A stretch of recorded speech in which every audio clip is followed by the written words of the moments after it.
Handa na ang DPWH na ibigay ang listahan ng lahat ng flood control projects ng gobyerno para mabusisi ng Pangulo.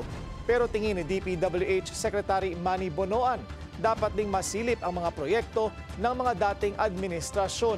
Narito ang agenda report ni Ivy Reyes. Alinsunod sa utos at patama na rin ng Pangulo sa maumunoy sabwatan ng mga kontratista sa flood control projects, isusumite na sa susunod na linggo ng DPWH ang listahan ng halos 10,000 flood control projects mula simula ng Marcos Jr. administration.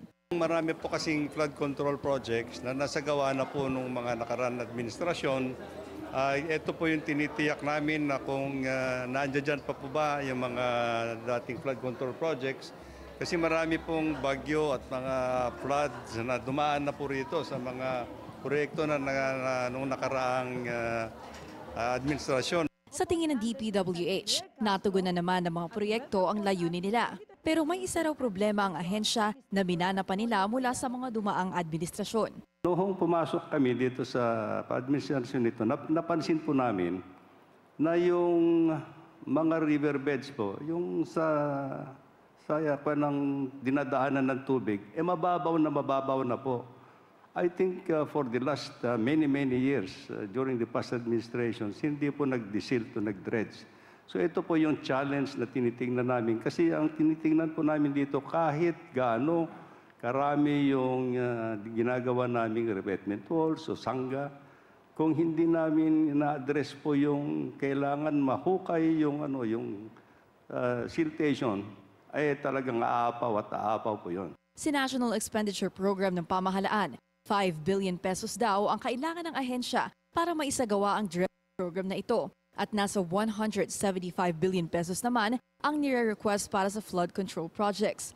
This year, may 5,700 ongoing projects ang DPWH na ayon kay Secretary Manuel Bonoan ay nagkakahalaga ng mahigit 200 billion pesos. Sang-ayon ng kalihim na dapat ilantad sa publiko ang status ng flood control projects lalo pat sunod-sunod ang tumatamang bagyo sa bansa. Noon, kaya hindi po natutuloy yung mga dredging natin sa mga ilog.